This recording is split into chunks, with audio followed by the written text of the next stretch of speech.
First, you have some time to look at questions 1 to 5.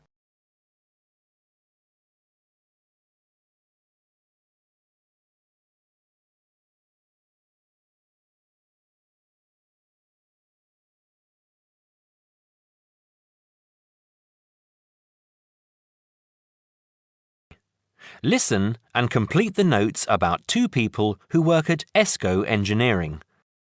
Oh, hi, Maggie, it's Greg. Hi, Greg.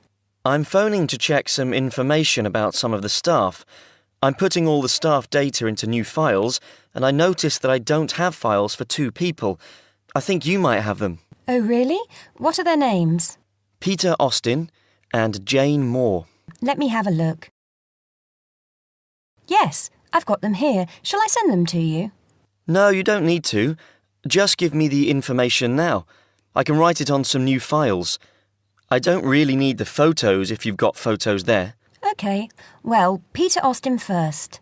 Now, is that Austin with an I or Austin with an E? It's Austin, and his address is 110 Argyle Street, Tunbridge Wells, Kent, TN3 5RQ. 110? Uh-huh. And his phone number? It's 07984 645 792. OK. And how old is he? He's 47. 47. And what about his marital status? He's married. There's a note here that he has 3 children, 2 boys and a girl. OK. And finally, when did he join the company? He started with ESCO in August 2003. Thanks, Maggie. Before you hear the rest of the conversation, you have some time to look at questions 6 to 10.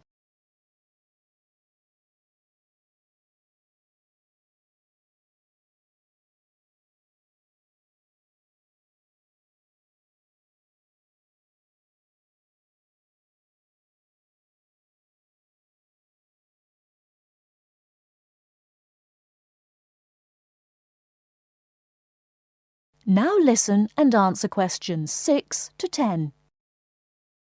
Now, what about Jane? Her name's Jane Moore, that's Moore, and her address is 72 Cedar Road, Crowborough, Kent, CR3 5RQ. CR3 and what, sorry? CR3 5RQ. And how do you spell cedar? CEDAR. Her phone number is 07984 650 396. 07984 650 396. Yes. Now, she's 22 and she's single. OK. And she started with ESCO in 2005, February 2005. Right, thanks, Maggie. That's very helpful. Goodbye now. Goodbye. That is the end of part 1. You now have half a minute to check your answers.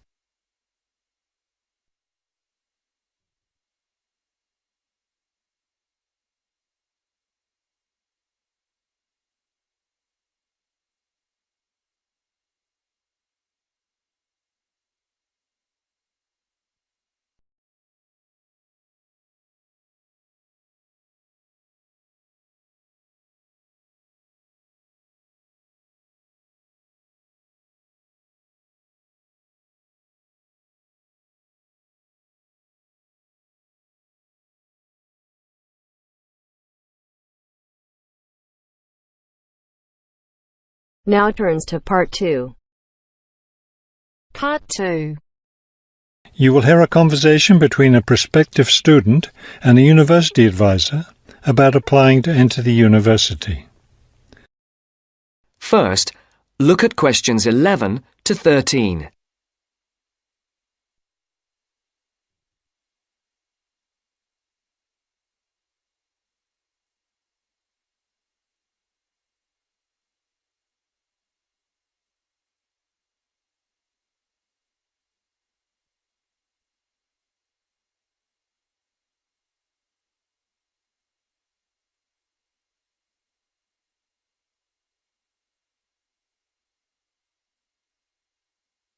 As you listen to the first part of the interview, answer questions 11 to 13.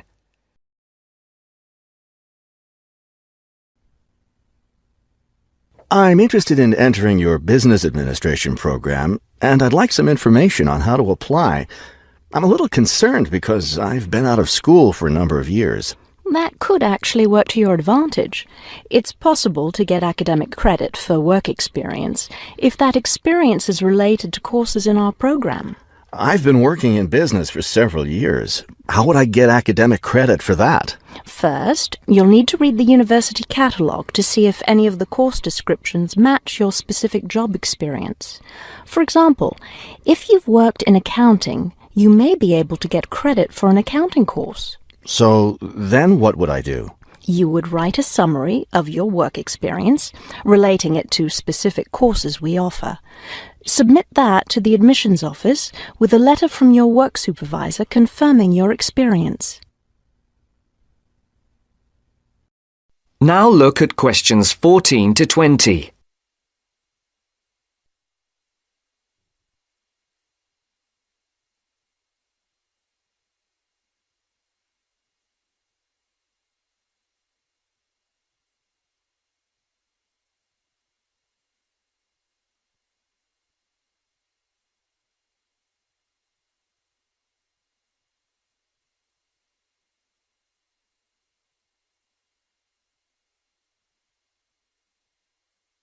As the interview continues,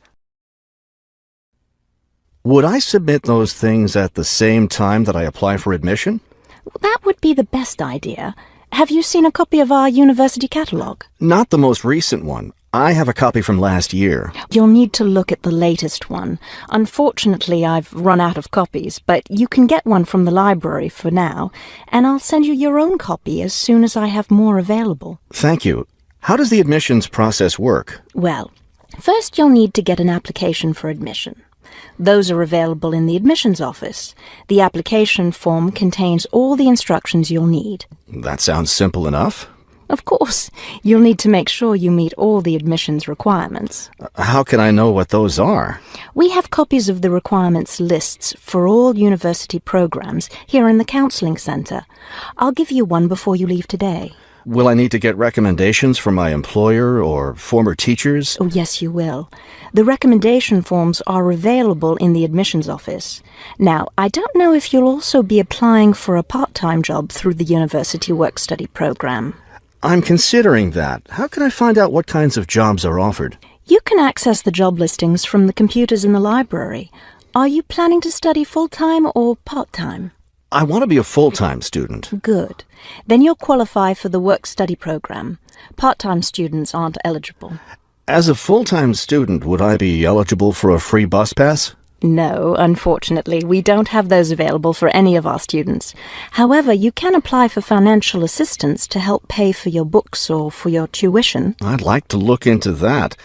Do I apply for that at the admissions office? No, that's through us. You'll need to make an appointment with a counsellor.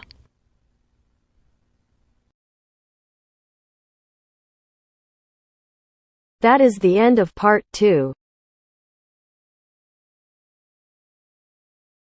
you now have half a minute to check your answers.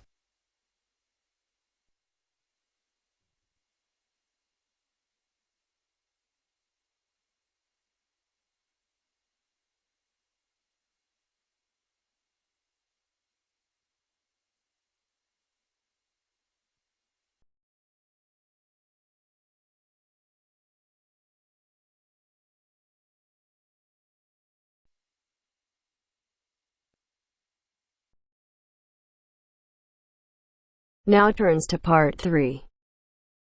Part 3. You will hear a business studies student called Sam talking to his tutor about an IT project he is going to do for a local company called Turner's. First, you have some time to look at questions 21 to 26.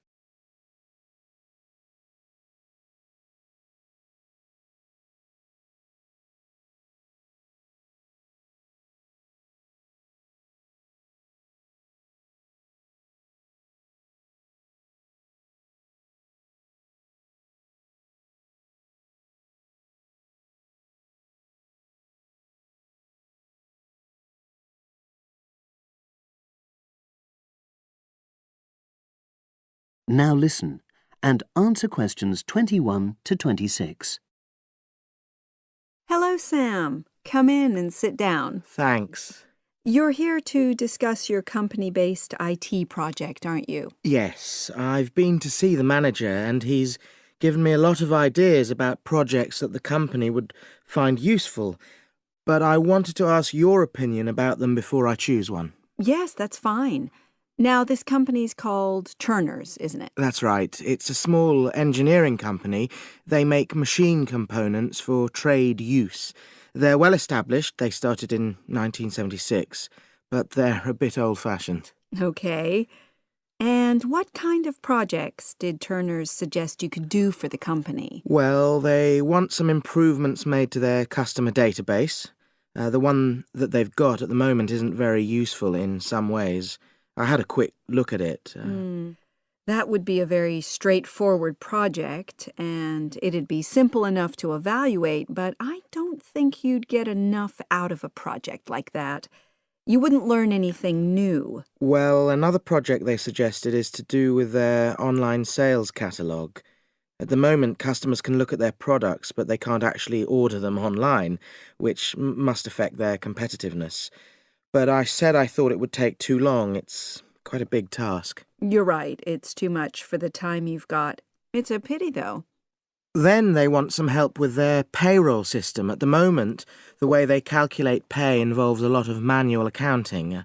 I suggested they could have a system where employees register electronically when they arrive and leave work, so the hours they do could be transferred automatically.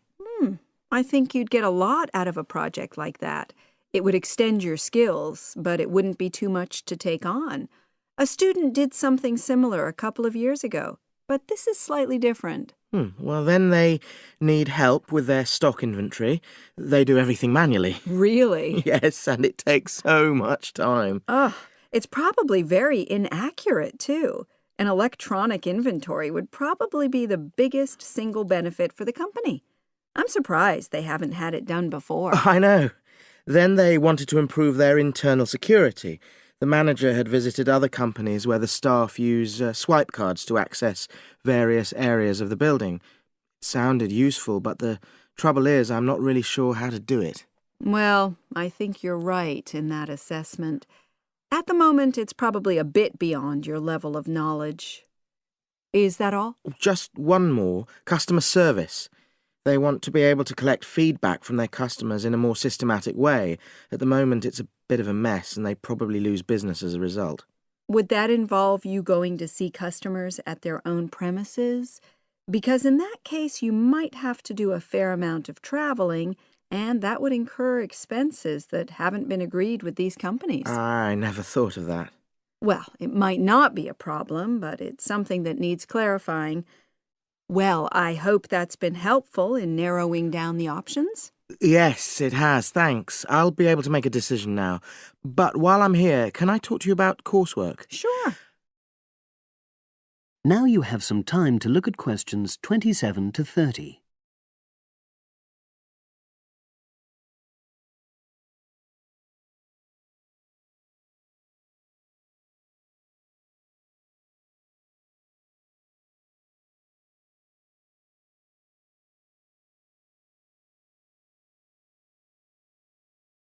Now listen and answer questions 27 to 30. I'm not very happy about the way our group assignment is working. There are some problems. Oh, dear. Are people just not getting on with each other? That's the worst thing. Actually, we're all friends. It's not that. But when we're having a discussion about the assignment, one or two people end up doing all the talking and the rest don't say anything. It's a bit frustrating because we need plenty of debate. Well, that's a common observation. You're studying in a group with people from all over the world, and you all have your own ways of participating. In some places, students are more used to listening than talking, and vice versa. I suppose you're right. I'll try to remember that. Does everyone pull their weight as far as sharing the workload is concerned? I'd say they do, yes. And our group elected a leader. She's very good at making sure no one's overloaded. But personally, I feel that there are just too many of us in the group. Whenever we try to arrange a meeting, there's always at least one person who can't make it. It's not anyone's fault, it's just that we've all got slightly different timetables. Well, I'm glad you've talked to me about it. Feedback is always useful. Is there anything else you're concerned about? There are a couple of problems with lecturers that all the students are talking about. Last semester we had negative feedback about the way lectures were organized. There were several occasions when the wrong room had been booked or the same room had been booked twice, that sort of thing. Is that still a problem? That hasn't happened at all as far as I know. Oh, good. It's sorted out then. But I don't know the reason, but some of the staff often turn up late, so we miss 10 or 15 minutes of our lecture time. It might be because they've been copying handouts for students. I think there's a queue for the machine sometimes. Well, I'll look into that. Thank you for telling me. Anything else? The other thing is that it can be very difficult to get to see a lecturer individually. They're all very supportive and friendly when you do manage to find them, but often they're not in their office, even at times when they're meant to be available for consultation. Okay, that's helpful. Now, before you leave, That is the end of part 3.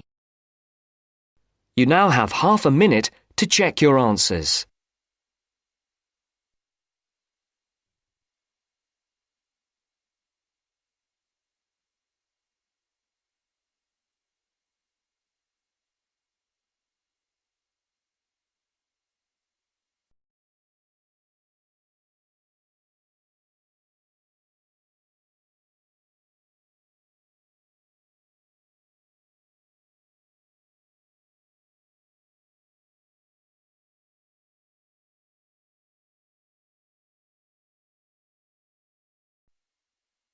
Now turns to part 4.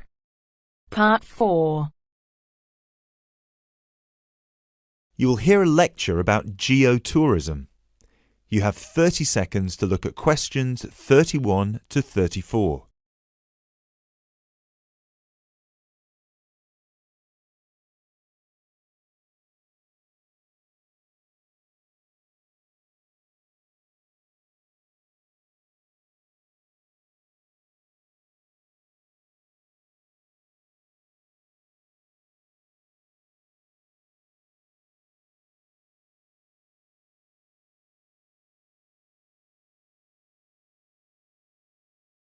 Now, I'd like to move on to talk about something called geotourism.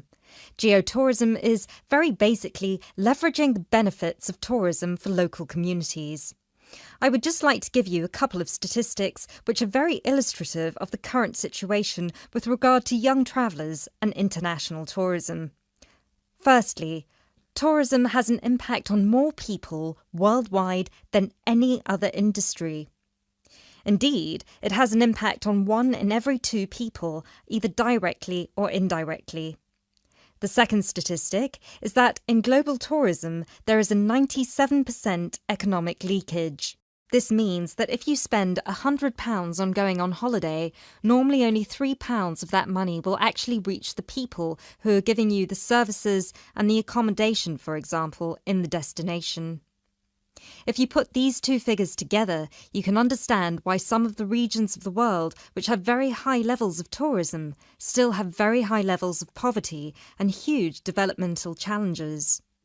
These countries have this massive industry demanding a huge number of services, but they are not seeing a fair reward for these services. Geotourism is about changing this.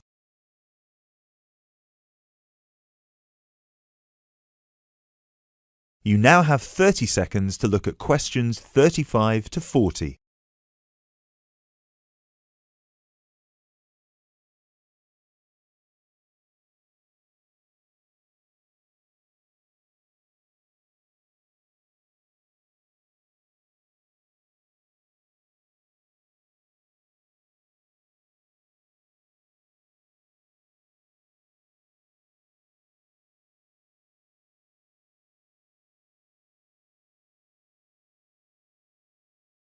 Projects are now being developed with financial organisations such as the World Bank. One of these involves developing a technology platform which is bringing grassroots travel products such as hotels, locally owned hotels, not global chains, very locally owned tour operators to the international travel market, therefore avoiding the middlemen. These middlemen often cut them out of the market completely or just make their business unsustainable. Another way that geotourism can be promoted is through the niche travel market of volunteering. These days, a significant number of older teenagers want to spend a gap year, either between school and university, or university and employment. Often, these people want to spend some or all of their year volunteering, but they either don't have the money or don't feel inclined to pay the main volunteering organisation businesses the fee they require, which can be as high as £3,500. What they are looking for is an organisation who can connect them with people on the ground, who can suggest worthwhile local projects. So, this is a real win-win scenario. The organisers charge a small flat fee, which then goes to the local contact.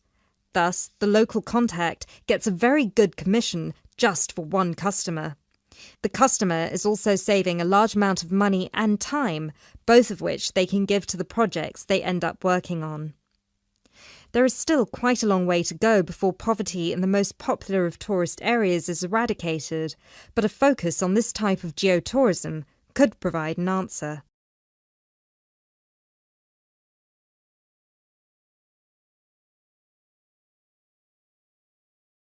That is the end of part 4. You now have half a minute to check your answers.